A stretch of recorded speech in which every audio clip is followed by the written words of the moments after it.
Houston's Memorial neighborhood was known for its peaceful streets and upscale homes, not for murder. But in the early hours of June 19th, 1982, that reputation was shattered when two local pillars of the community, James and Virginia Campbell, were shot to death as they slept in their bed.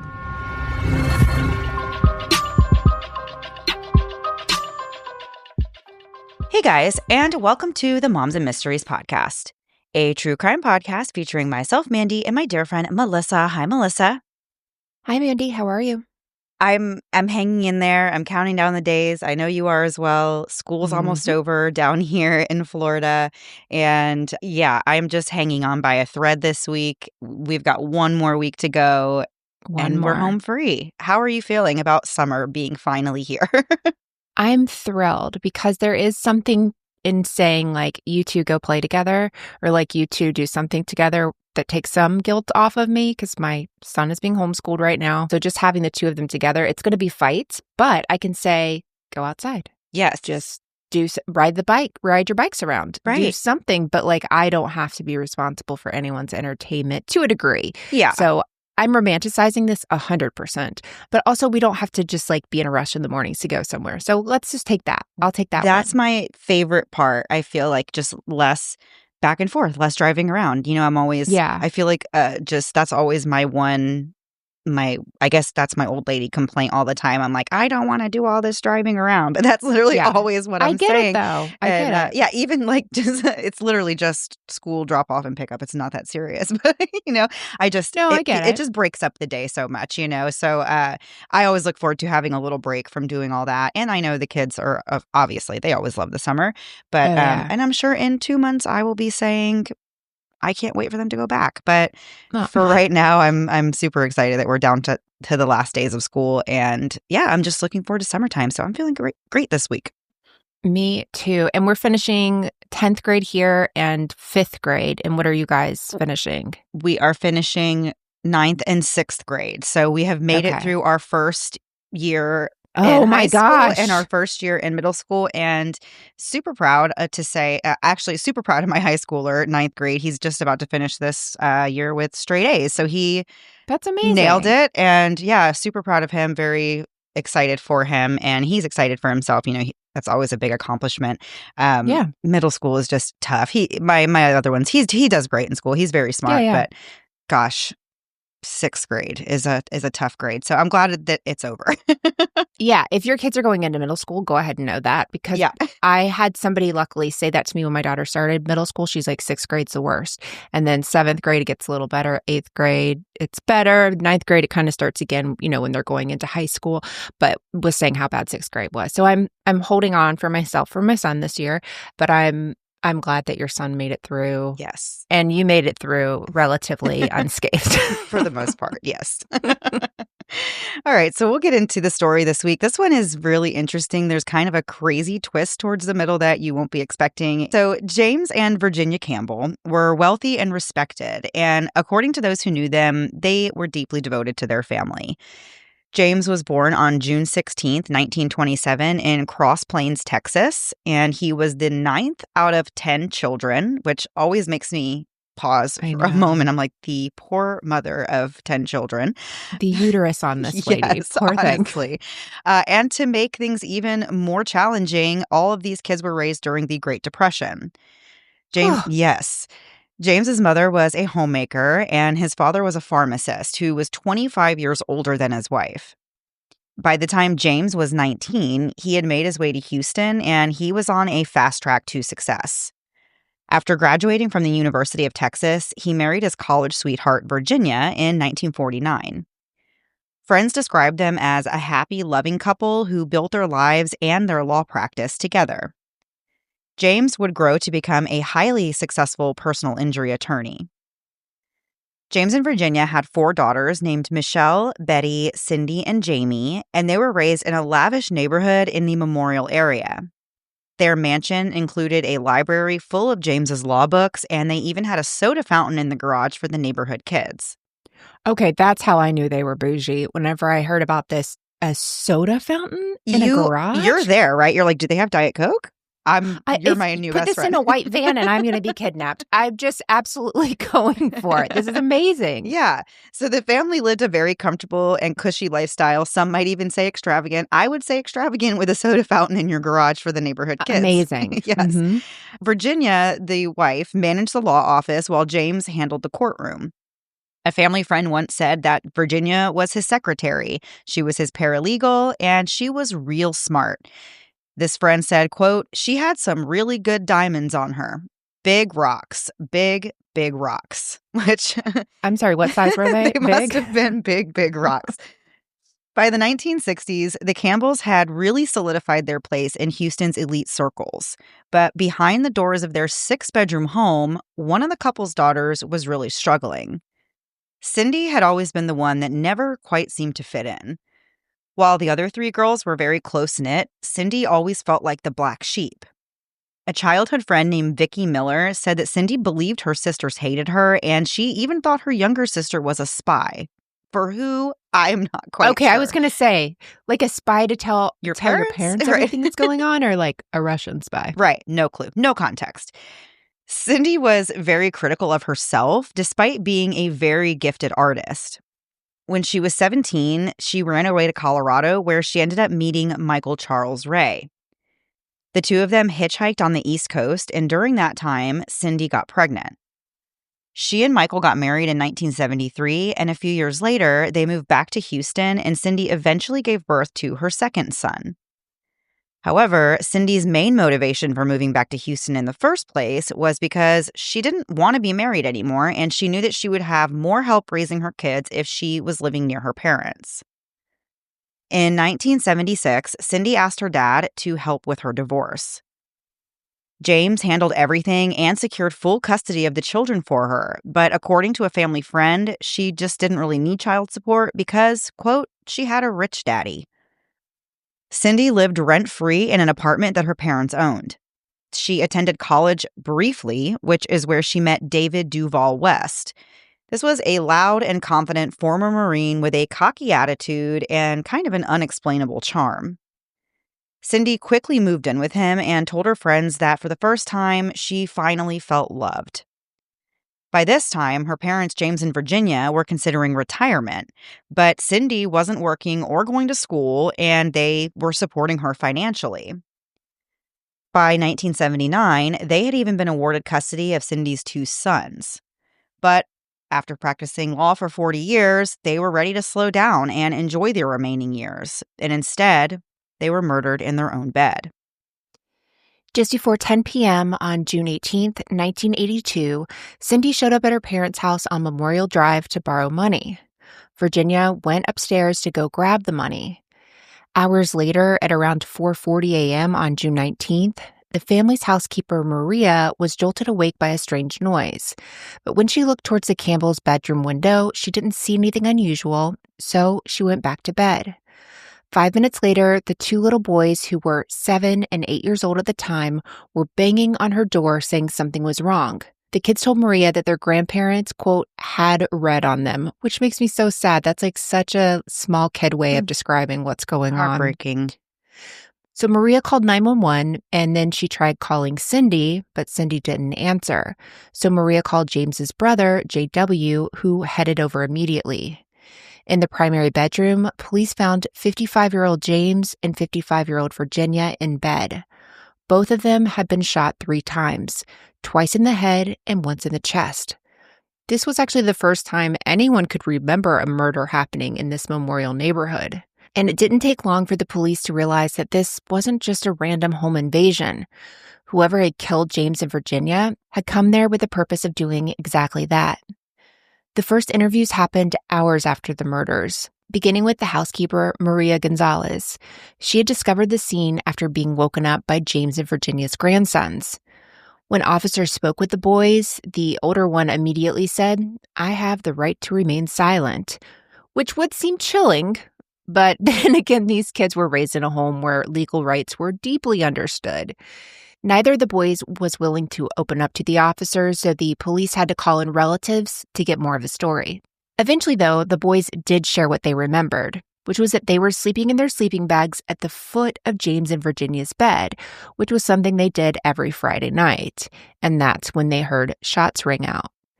The kids said they were terrified and they didn't see who fired the weapon. After hiding for a few minutes, they ran off to Maria's quarters to get help. With no witnesses and no leads, investigators returned to the scene to comb through every detail for answers. Outside, they noticed that a window on the main floor in the living room had been left open and unlocked. The front door was ajar, and just inside, they found a single plastic glove. As the investigators moved through the house, they found .45 caliber shell casings in the bedroom. There was a tangled pile of sleeping bags and blankets and pillows that were found at the foot of the bed, and this was a pile so thick that it would have most likely hidden the kids from the killer's view. But in order to reach the Campbells, the shooter would have had to walk right past or even step over that pile. Yeah, very scary to think about those little babies being in the room. Right. Nothing else in the home was out of place, though. There were no drawers rifled through, no items missing, and just no sign of any chaos. Even Virginia's diamond jewelry was all still on her body. Prosecutor Lynn McClellan said, quote, "2 people executed in their bed and nothing taken? That's not a burglary. That's not a robbery. That's a hit." And Detective Ken agreed. He felt that whoever killed the couple had some sort of grudge against them, and they wondered if James's legal career could have anything to do with it. But it didn't really make a lot of sense, and one attorney friend said that James didn't even have any criminal clients. He was known for his work in personal injury law, not criminal defense, so it was, it didn't seem like he wasn't the kind of lawyer who would have somebody out to get him. His clients really loved him. He was a great lawyer, and he just didn't do that type of law. Like, he didn't practice that type of law. So the police believed whoever shot the couple did know exactly where to go and how to exit without disturbing anything in the house, and that made them believe that this was not the work of a stranger. As the home was dusted for fingerprints, authorities noticed a crucial detail. There was a large boot print in the flower bed beneath the living room window. This was unmistakably a man's boot, so investigators believed they were dealing with at least one male intruder. Even though they had already interviewed Maria, the investigators circled back to her, and this time she did have a little bit more for them to look into. She told the police that James and Virginia had a daughter named Cindy, who had been divorced from this man named Michael Ray for about 6 years, but Virginia said she had always feared that Michael might try to show up and take the kids one day. So because of that, Virginia was adamant that the doors and windows always be kept locked. Furthermore, Maria described a strange occurrence that happened just 9 days before the murders. She had been cleaning around the house and adjusting the window blinds in the back when she caught Cindy trying to climb through one of the windows, which of course is very strange because why are you climbing through the windows at your parents' house? Like, why don't you just use the door? So immediately, what are you doing? When Maria confronted Cindy, she looked excited and nervous. After Cindy left that day, Maria made a mental note to start double-checking all the windows, which she did daily.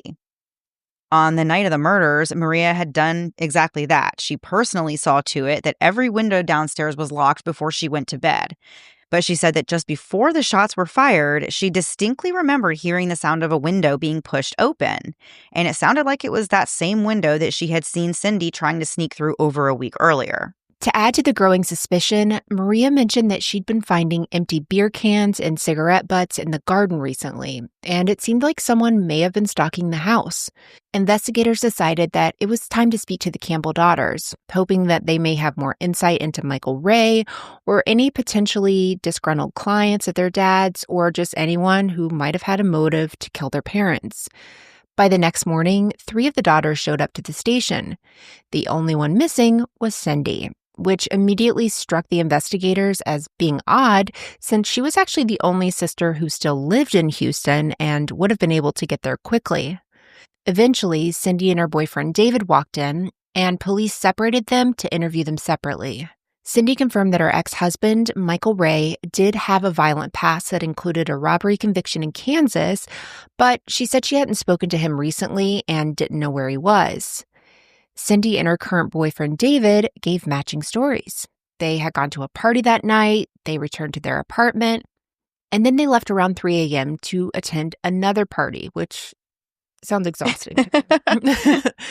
Cindy also admitted that she'd gone to her parents' house around 10 p.m. the night of the murders to borrow money and that her mom had gone upstairs to get it for her. And that's when investigators came up with a theory that when her mom went upstairs, Cindy may have unlocked the downstairs window to allow someone access to the inside later.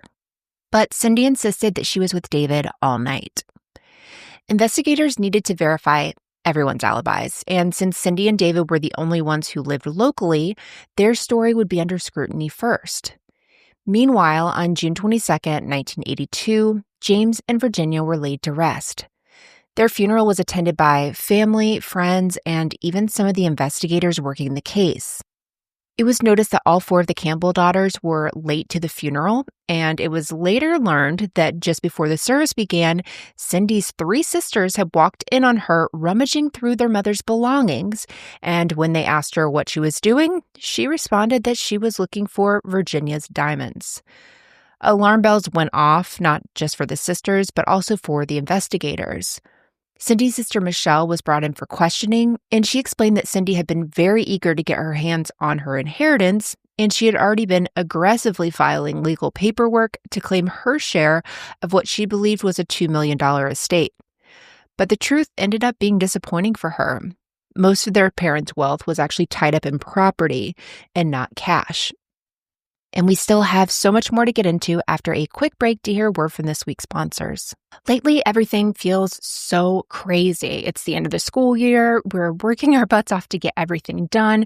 Oh, and also, by the way, the new season of The Secret Lives of Mormon Wives might be on, and that might be keeping me busy as well. But let's just say dinner planning has not been at the top of my to-do list. Thankfully, though, Sous Vide has totally saved me. Sous Vide is a smart countertop oven that works with a flexible meal delivery service so you can have delicious, chef-designed meals without lifting more than a finger or 2. This week, we had honey sesame ginger chicken and portobello mushroom ravioli, and both were amazing. And the coolest part is you load it in the morning, and Sous Vide keeps everything cold until it's time to cook. You come home to a fresh, hot meal, no scrambling or last-minute drive-thrus. I love that I can put it on in the morning when I might have energy, and by the end of the day when I don't, dinner's ready. And each meal comes with a tap-to-cook card. Just tap it on the Sous Vide and it knows exactly what to do. There are over 50 meals to choose from with new ones added all the time. You can pick how many you want and how often they're delivered. Plus, the Sous Vide itself has 15 cooking functions like air fry and slow cook and fits really easily right on your countertop, so you don't need all these additional cooking functions like an air fryer or your slow cooker. It's the easiest way really to feel like you've got it all together, even if you've been binge watching really trashy TV instead of meal prepping.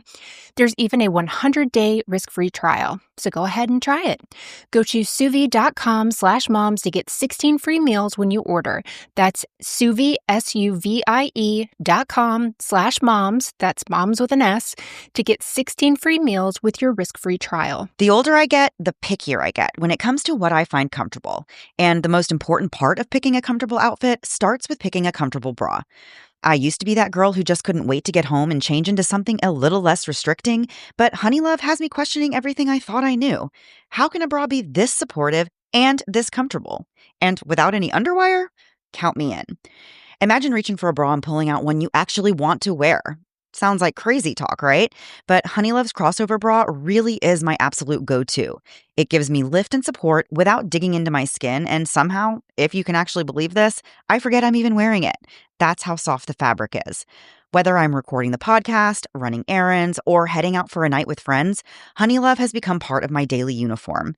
One thing I especially appreciate is the back smoothing design that ensures there are no weird bra bulges under my shirt. And if you're someone who likes the structure that Underwire provides but hates the way it feels, Honeylove's got you covered with their new Cloud Embrace bra. This is a wireless t-shirt bra with sturdy, lightly padded cups that feel like a cloud against your skin. Treat yourself to the most comfortable and innovative bras on earth and save 20% off site-wide at honeylove.com/moms20. Use our exclusive link to get 20% off. honeylove.com/moms20. After you purchase, they'll ask where you heard about them. Please support our show and tell them we sent you.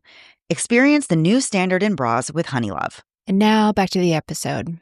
Before the break, we were talking about the early stages of the investigation into the murders of James and Virginia Campbell. We learn that their daughter Cindy had a strained relationship with her parents and was financially dependent on them. Just days before the murders, their housekeeper caught Cindy trying to sneak in through a window, and on the night of the killings, that same window had been opened. Suspicion around Cindy began to grow, especially after her strange behavior at her parents' funeral, where she was caught digging through her mother's belongings looking for diamonds. The investigators were starting to believe that this murder wasn't random at all. It was actually planned and possibly carried out by someone very close to home.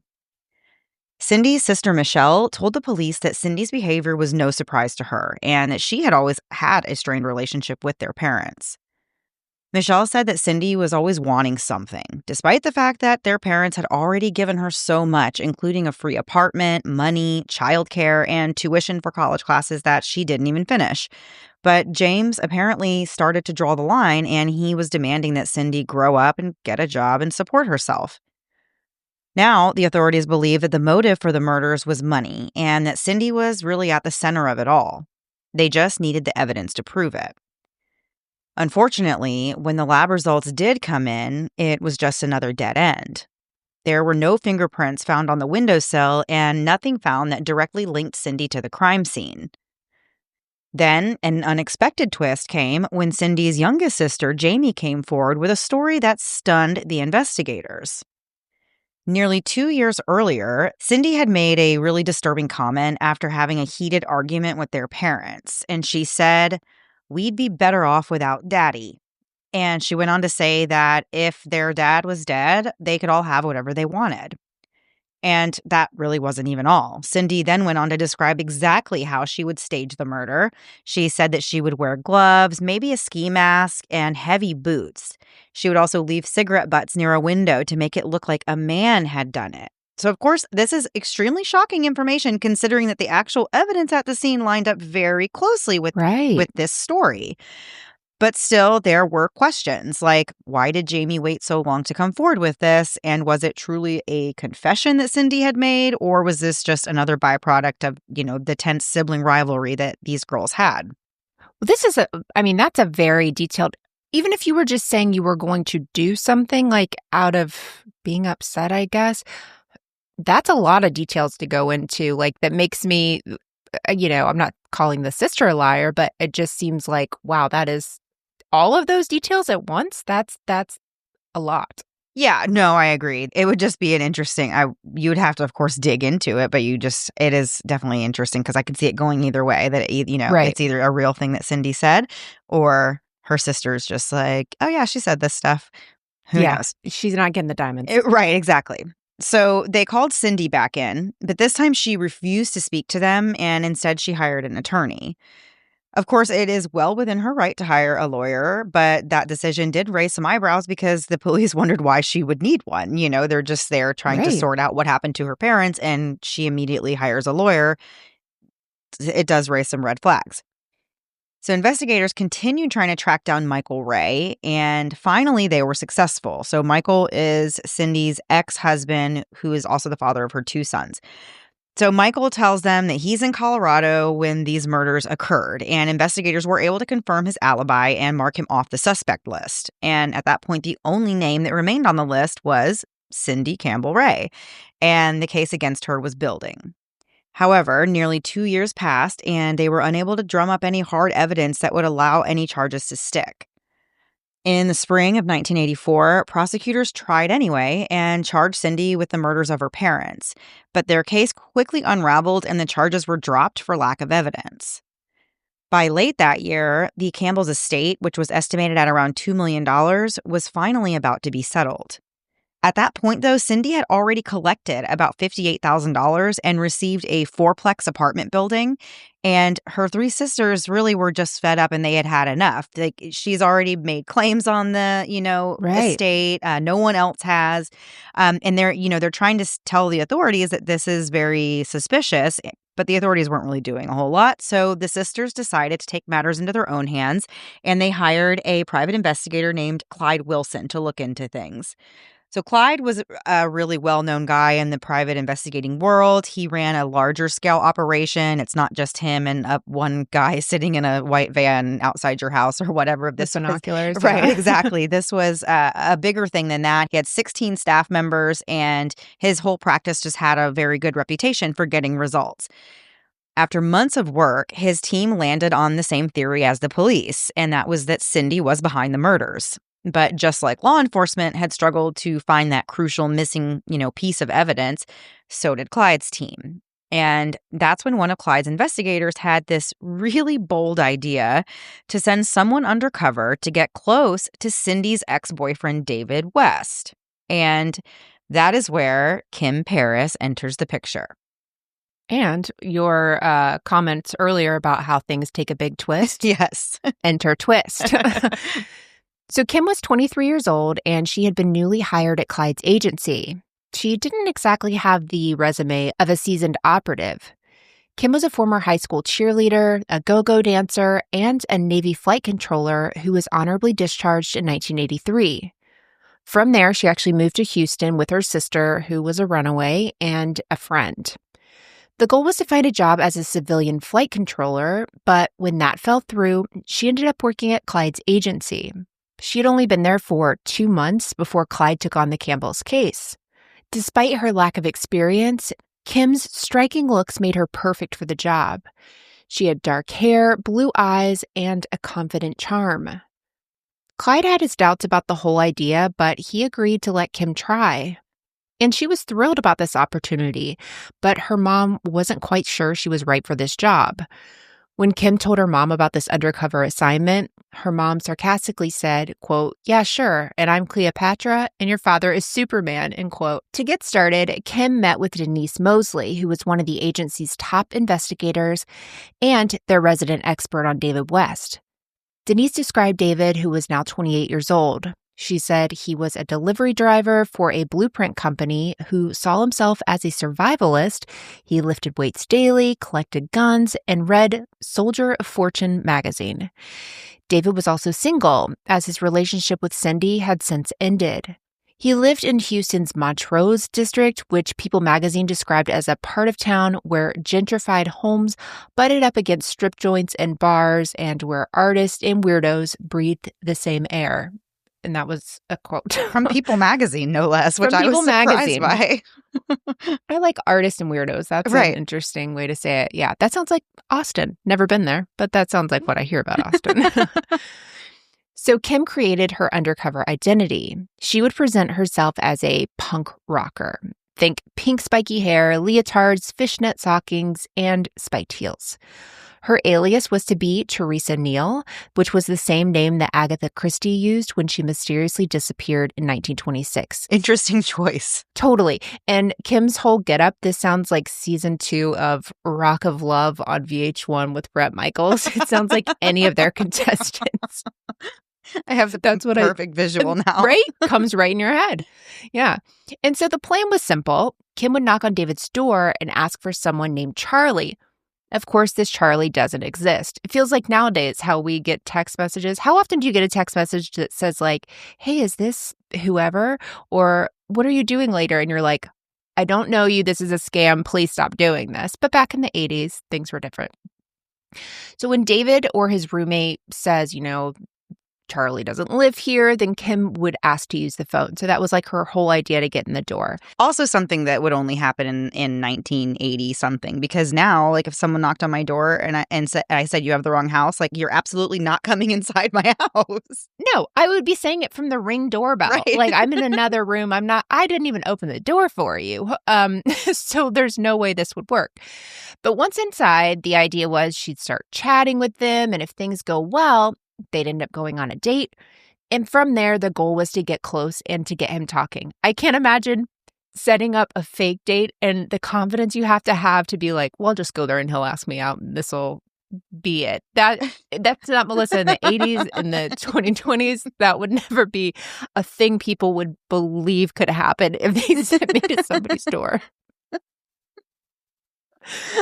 Okay. It was a whole plan, and, like, every single part of it had to go exactly the way it went in her Exactly. head, so Yeah. that is wild. Yes, it is But the definitely confidence to think it could happen tells me, like, things work out for you, lady. right. So so Kim's coworkers, though, told her not to tell any more lies than she had to tell David. So just 6 days before Christmas in 1984, Kim Paris put her plan into motion. On December 19th, she knocked on the door of David's apartment and was greeted not by David, but by his roommate, who answered the door and probably was very surprised to see punk rocker Kim standing there. She played her part. She acted confused and kind of embarrassed. And she just said, "My sister sent me here to pick something up. I know she gave me the right address. Do you mind if I come inside and use the phone?" And it worked. The roommate let Oh her my right gosh. inside. So David actually was not home. And I don't know if they really had a plan for this or if she just winged it, Right. because what do you do if your target isn't even there? Mhm. Kim, though, didn't want to waste the opportunity. She's already inside. She kind of has a foot in the door. So she just strikes up a Literally. conversation. Yeah, literally. So she strikes up a conversation with the roommate. And the roommate really seemed to like her, which I would feel like things are spiraling out of control at this point. I would be like, okay, this is not You know what? Actually, it's next door. I'm outta here. right. Like, we're way off the rails now. So eventually, though, the roommate who likes her invites her out to go hang out with him and some of his friends for drinks later that night. And this included his roommate, David West. So Kim's like, yeah, sure, guy who likes me. I really want to go out and meet your roommate. So she They had goes. to the roommates got along, they hung out, like, these are all things that I'm like, "Wow, that only in this story could this happen." Right. Truly. So at the bar, Kim quickly figures out which one is David, and she sits down right next to him in the seat. She was really careful to keep it casual and just asked him normal first time meeting you questions, but secretly she's, watching and making mental notes of everything that he says and does. As they talked, David told Kim that he wanted to open a bar just like the one that they were sitting in. And Kim just casually says, "Oh, that's cool, but, that costs money. How can you afford that?" And David really didn't skip a beat. He told her that his ex-girlfriend Cindy was about to come into some money and that she would be a silent partner in this new business. Okay. Does she know Mhm. that? So Kim thought, this is a sure sign. Cindy has something to do with her parents' murders and that all of this is about to tie in together somehow. So Kim and David continued to see each other about 3 to 4 times per week and talked on the phone almost every day. But Kim has to be very careful. She says that from the very beginning, she made it clear that she wanted this relationship to stay platonic. And that makes sense if you're just a private investigator investigating Yeah. this situation for this family who has hired you. So Kim later emphasized that her relationship with David was never sexual, despite lots of speculation that it was. And you'll kind of see why there was a lot of speculation as we keep going. But she says that she just wanted to build a friendship and gain David's confidence, and that she was always in control. She always made the calls and she always set the dates. She says that she wore tennis shoes, she drove her own car when she saw him, and she never carried a weapon. But she said that there was usually another agent tailing them to ensure her safety. According to Kim, David was very easy to talk to, and they had a lot of real common interests, not just ones that she made up for her persona. So they actually did have plenty to talk about and to connect on. David loved to argue about religion, politics, and philosophy, which immediately would not be the type of person I would connect No. with on a deep and spiritual level. But they spent most of their time in conversation talking about all of these types of things. And some of those conversations did raise red flags. David would often mention Cindy, and he mentioned at one point that Cindy's parents had died in a car accident. And so when Kim hears this, she thought it was strange, because why would he lie about how Cindy's parents died if he didn't have anything to do with their deaths or Right. didn't know something he wasn't supposed to know? So Kim then casually mentioned that, you know, all of this is really cool and great about you, David, but I, Kim, am only interested in dating macho men. And so eventually this tactic worked, her talking up that she likes bad boys and all that kind of stuff. And David then started opening up and hinting, he might have something really bad in his past. There's something terrible there, but he didn't really elaborate on what was going on. I thought Macho Man was like, first of all, a song, but I also thought it was like just like somebody that's in the gym, like very typical, dude stuff or I whatever. think they Not have like different terms for it now, but yeah, but I not like I have a criminal feel past. no, I don't think criminal past is macho, but I think I don't know. Like a bad boy, A but like bad boy, yeah. I would want a bad boy, smart boy who doesn't get caught with whatever criminal enterprises he is running. But I wouldn't want that. But I'm just saying, like, it's a weird thing that he goes straight to a place of like, oh, I've done some bad things, and Right. could possibly hinting at something Like, so maybe she's just terrible. thinking, like, yeah, exactly. Who knows? I don't know. I want you to be able to fix my car if it breaks down. That's what Exactly. I would Right. want. I want a handyman. Hammer a nail into the wall for me and not screw it up. That's it. So by late January of 1985, David, though, had fallen very hard. He gave Kim a studded black leather bracelet and told her that he wanted to marry her. For Kim, though, this was a sign that he trusted her completely. She said she knew she, quote unquote, had him at that point. But the problem was that now it's been nearly 3 months of dating of sorts, and David was starting to expect that things would become physical soon. But Kim wasn't willing to let it go there.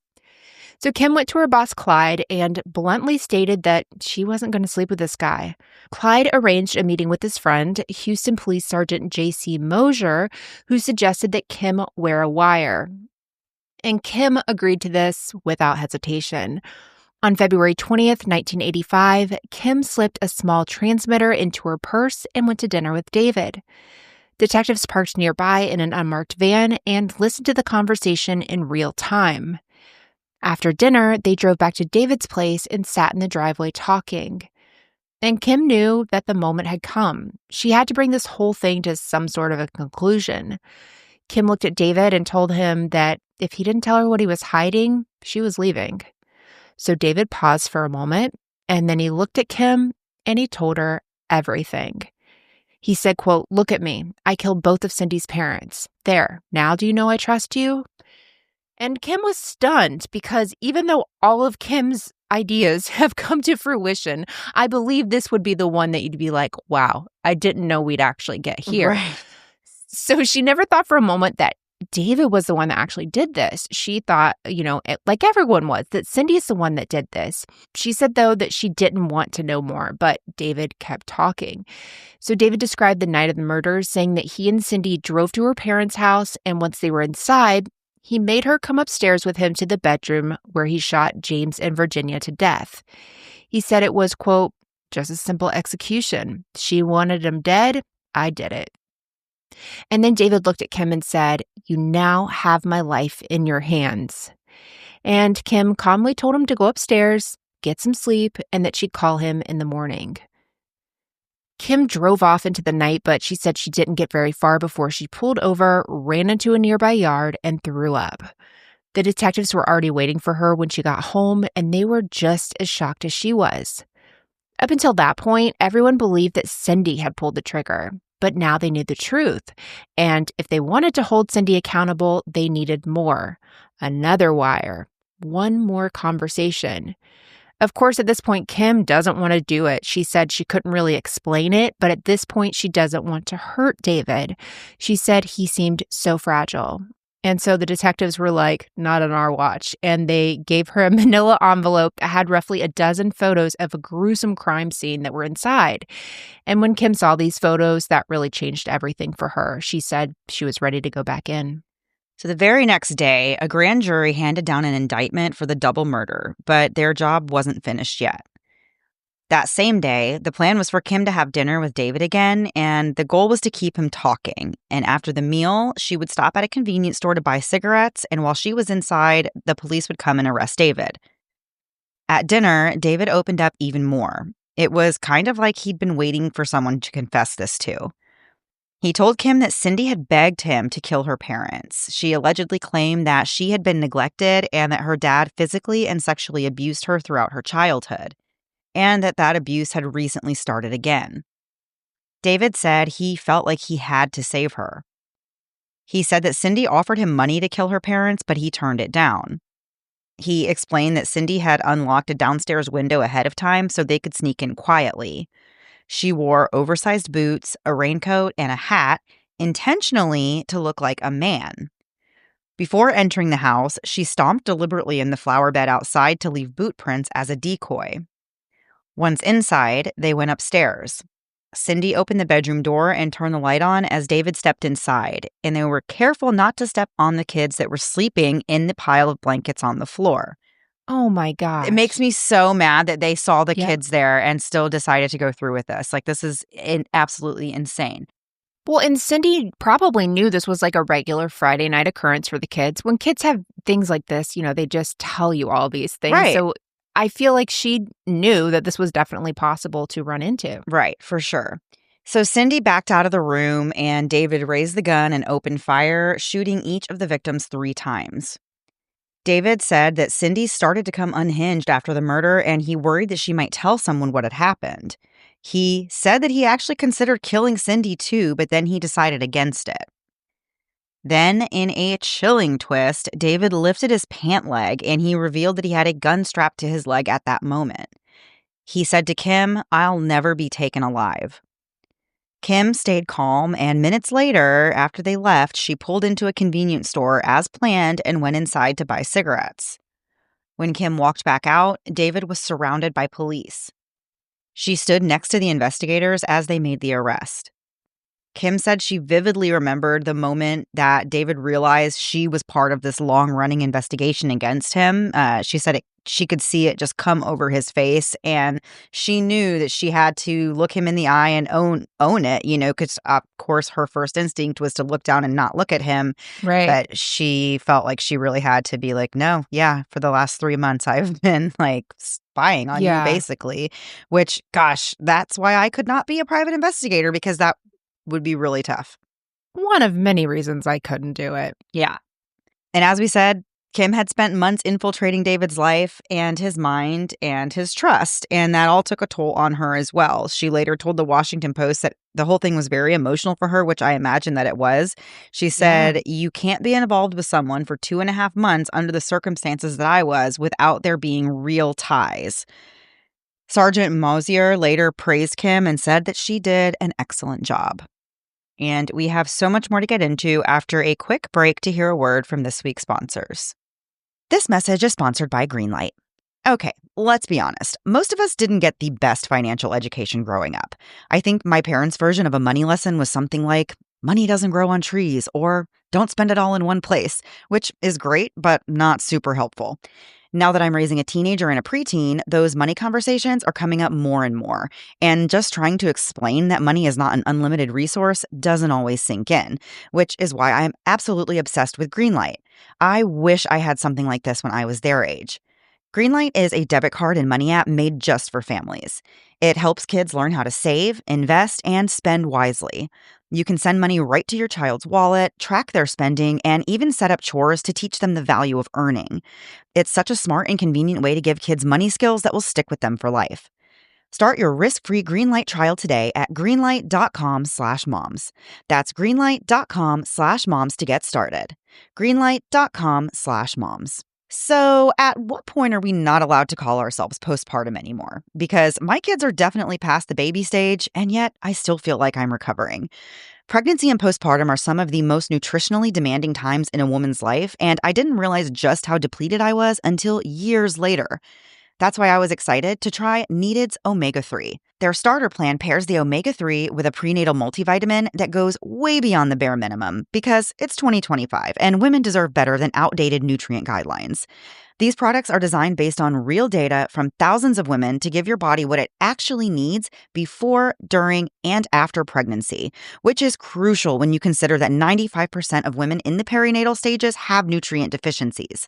Needed offers the forms of nutrients that your body can actually use, dosed at optimal levels rather than just the bare minimum. And every batch is tested by a third party to ensure the safest product makes its way to you. The Omega-3 is even Friend of the Sea certified and has won the Clean Label Project Purity Award as well as the Pesticide Free Award. There are so many women's health supplements out there, it can be hard to know what's truly the best option. So look no further. Head over to thisisneeded.com and use code MOMS for 20% off your first order. That's THISISNEEDED.com and use code MOMS for 20% off your first order. And now back to the episode. So before the break, we were following the investigation as suspicion around Cindy Campbell Ray continued to grow. And despite her behavior raising red flags, and even that chilling statement from her sister Jamie that seemed to outline the exact way the murders played out, there really still wasn't enough evidence to charge her. But that all changed when a young investigator named Kim Paris went undercover to get close to Cindy's ex-boyfriend, David West.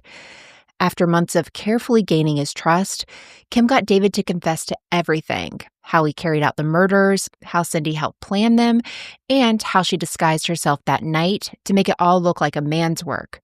With David under arrest and Cindy now on the radar more than ever, the case was about to take a major turn. On February 22nd, 1985, just one day after David confessed, Cindy was arrested on a probable cause warrant. By this time, she hardly resembled the Cindy they once knew.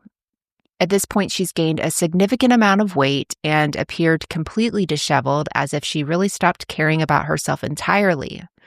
When Cindy was escorted into the police station, detectives actually intentionally walked her past the room where David was being questioned so that she'd see him and know he was talking. Very smart. I love that.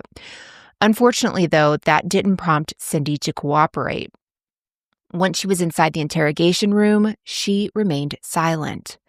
The next day, she was formally charged with 2 counts of capital murder. What Cindy didn't know was that David actually wasn't talking either, at least not to the police. He was facing the same charges, which carried the possibility of the death penalty. After David was arrested, his attorney told People magazine that Kim's character was suspect and that her background would be thoroughly investigated. He said, quote, "There was more than just kissy face going on between her and David," end quote. David's roommate also had a hard time believing that he killed the Campbells and said that while David did have a quick temper, he didn't think he was capable of cold-blooded murder.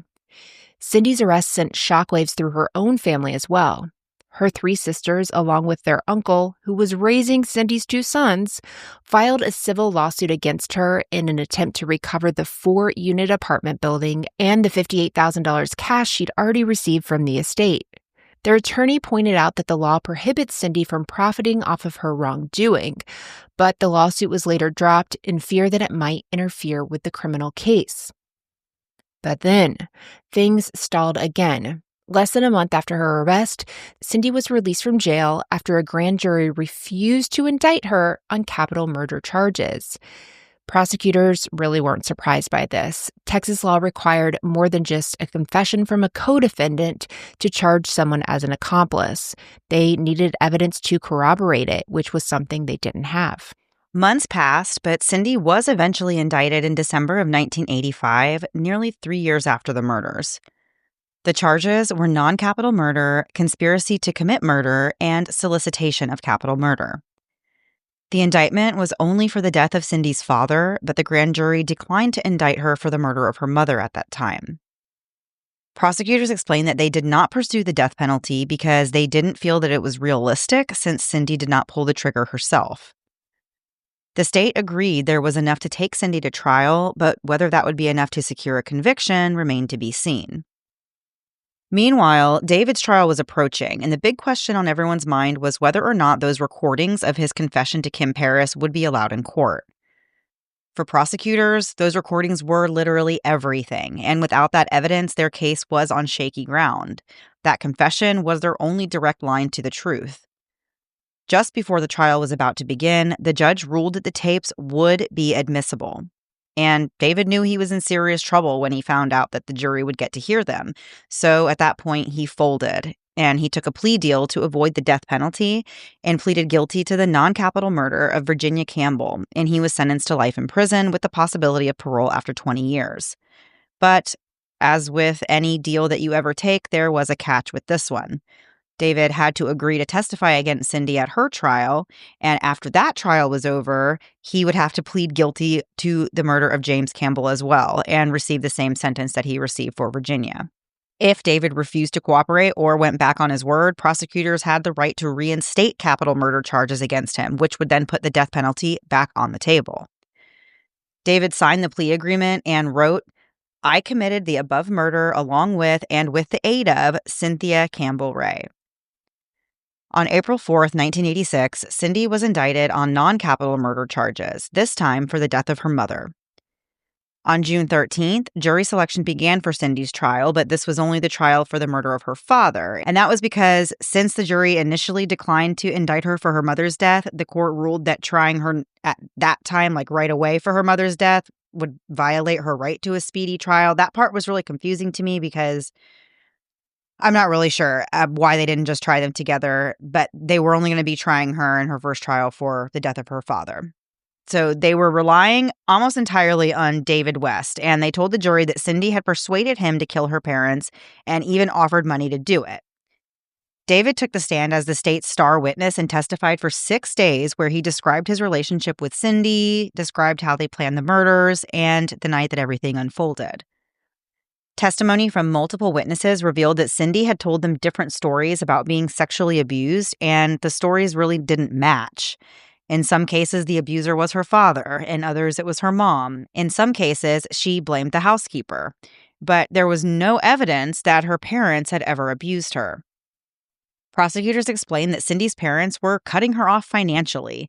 They had spent years supporting her, helping her raise her kids, paying for her housing, her schooling, and every day-to-day need that she had, and they were just done. They told Cindy to grow up and get a job. Prosecutors believe she wanted them dead not because they had abused her in any way, but because they were stopping the flow of money.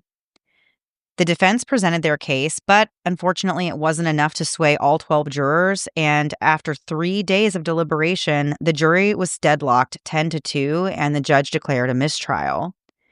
The jury foreman didn't reveal which way the vote had gone, only that the divide was not going to change. The prosecution wasn't really surprised. They had pretty much expected things to go that way and were already preparing to try Cindy again. On March 23rd, 1987, Cindy went to trial again, this time for the murder of both of her parents. Prosecutors argued that she was driven by greed and that she had manipulated David West into believing that she had been abused. She also offered him money and helped plan and carry out the murders. They said she didn't pull the trigger, but she was there and she was just as responsible.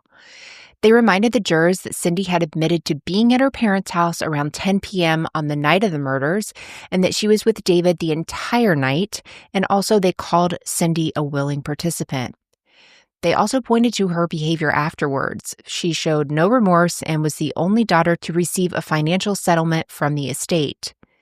The most powerful testimony came from Cindy's friend Gwen, who Cindy allegedly confessed to.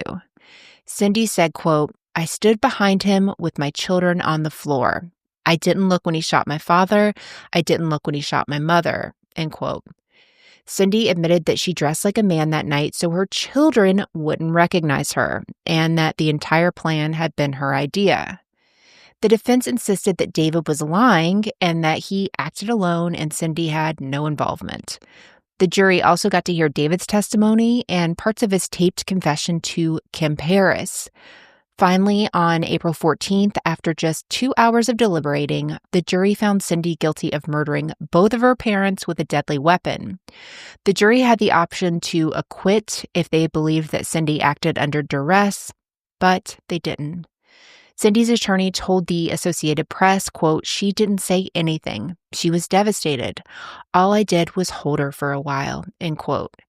The next day, the jury deliberated for 3 hours before recommending life in prison for each murder. On June 5th, 1987, David, who was now 31, pleaded guilty to the murder of James Campbell. He was sentenced to life in prison, which would run concurrently with his earlier sentence for killing Virginia. With both killers behind bars, attention turned to the woman who made it all happen, and that was Kim Paris. When news broke about how David had been caught, Kim became a media sensation. TV producers, agents, and studios flooded her with offers, and she appeared on Donahue, Good Morning America, and CBS Morning News. But instant fame also came with instant judgment as reporters started digging into Kim's past. It came out that Kim had worked as a topless dancer, struggled with drug addiction, and had been arrested for DUI, though that was later dismissed. And all of this happened between her discharge from the Navy and the time that she joined Clyde Wilson's private investigating agency. But despite the backlash, those closest to the case stood by her. A detective told the media that if it wasn't for Kim, the case would still be unsolved. Eventually, Kim's relationship with Clyde fell apart, and Kim dealt with mistreatment by her first agent, who had sold the rights to her story multiple times without her consent. And when Clyde was later questioned about Kim's background, he said, quote, "For what I hired her to do, I couldn't care less about her lifestyle. In this business, you can't hire a Baptist choir girl." That's a quote. That's a quote. By the time Cindy was convicted, Kim had disappeared from the spotlight. She had received threats and had her entire character dragged in the media.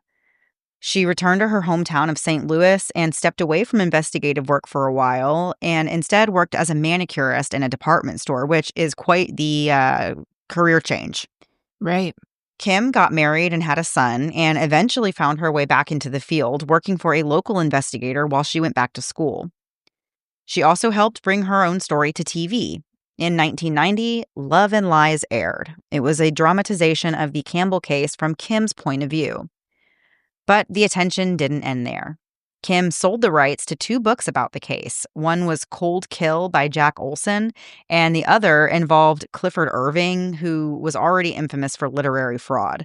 This guy was in a scandal after it was revealed that the Howard Hughes autobiography he wrote was actually a complete hoax. Basically, Clifford claimed that he'd put together an autobiography based on 100 secret meetings, and he sold this autobiography to McGraw-Hill for $650,000. Wow. And yeah, apparently it was all a hoax. He was later sentenced to 16 months in federal prison, and he was even on the cover of Time magazine, which seems like it would be an accomplishment or an achievement, except when it comes with the tagline, Con Man of the Year. Yeah. Can't win them all. Yeah. So Kim had huge issues with Clifford and accused him of using her story to land a book deal. Despite the drama, Kim's story remained in demand. ITC Entertainment optioned The Kim Paris Story, which was written by Kim, and then Cold Kill was purchased for a feature film by producer Elliot Kastner. In December of 1988, the Texas Court of Appeals upheld Cindy's murder convictions, but they struck down the deadly weapon enhancement. The court acknowledged that while she had orchestrated the murders, Cindy hadn't personally used or displayed a weapon during or after the crime. And under Texas law, that detail mattered. The judges admitted that they understood why prosecutors pursued the charge because common sense would say that the mastermind behind a murder should be held equally accountable, but the legal standard required that the defendant had to use or exhibit the weapon themselves in order for that charge to stand. David West has been eligible for parole since April of 2005, but he has yet to be approved. His last eligibility was in April of 2021, and he was denied because of the brutality of the crime. Today, 65-year-old David is incarcerated in the Ramsey Unit, a prison farm in Rosharon, Texas, and he'll likely be up again for parole soon. As for Cindy, she applied for parole multiple times, but she was denied each time. Cindy actually passed away on May 17th, 2021, while serving her sentence. She died from complications related to several health conditions at the age of 65. She had been hospitalized for 6 months leading up to her death. The house on Memorial Drive that was once the scene of such a horrific crime no longer stands. In 1990, a new home was built there, but for those who know the story, the address still carries weight. Wow. Okay, isn't this crazy? Okay, this is how my brain works. When I hear a story like this and we don't really have any physical evidence, right? We have a confession, but through a private investigator / girlfriend pretending private investigator. In some places, this would not do anything. Like, No. you could not get them to charge somebody. We see so many cases where there's so much less and they charge them. I fully believe these people did this. Like, For sure. I mean, all signs point to it. But people are charged for such like for much, much, much more, they will never get a charge. Right. And you look at something like this and you're like, wow, I can't believe this isn't like a hearsay or anything like that. I'm actually impressed that they were able to take this to court and actually get them convicted. Yeah, same. And I do think that does also go, like, it speaks to, I feel like, different states having different laws, right? Like, every state has, and not that, like, it's intentionally like, oh, some states just let, more slide, but it's literally the way laws are written and worded in some cases. Right. And it's like, if that's what it says, like, then that's what it says. And sometimes it doesn't make sense to us. But then when you compare it to the way other states do things, you're like, okay, I can see why this worked in this case and it didn't work in a case in another state, that we've done. Right. So yeah, it's really fascinating and interesting. I thought the whole thing with the long game, private investigating was like the craziest part of the story to me. We've definitely talked about private investigating in stories, but I feel like this was the most involved, like that you only ever hear about private investigators, like you said, who sit outside of your house and take pictures and report back to whoever's paying them or whatever. But they're not like, in general, they're not going undercover and directly trying to interact with the person that they're investigating. Like, that's usually not an ongoing relationship. Right. I mean, that is something I feel like you would see with like trained law enforcement, right? Like, not like a private investigating firm, just for safety reasons. Like, you wouldn't put a young 23-year-old girl in a situation where she's going to have this months-long fake relationship with somebody who could potentially be tied to a double murder. Like, that's crazy to me. But I mean, I'm glad that she got the confession and that everything worked out. But yeah, what a wild story. I was not expecting some of those twists in this one. Agree. And always upsetting when kids are there involved in that way, like to know your kids are there, not to go in there and be like, oh, I mean, she dressed so they wouldn't see her. So she knew there was a possibility. And that's just makes it even more messed up. Yeah. I mean, well, it just goes to show that, yes, of course she knew that what she was doing, that right there, taking that step to conceal your identity from your children. Like, that should have been, I don't know. That should have been what stopped you. Exactly. With else. Exactly. Yeah. So. Okay, well, that was our story for this week. Thank you guys for listening. We will be back next week. Same time, same place, new story. Have a great week. Bye.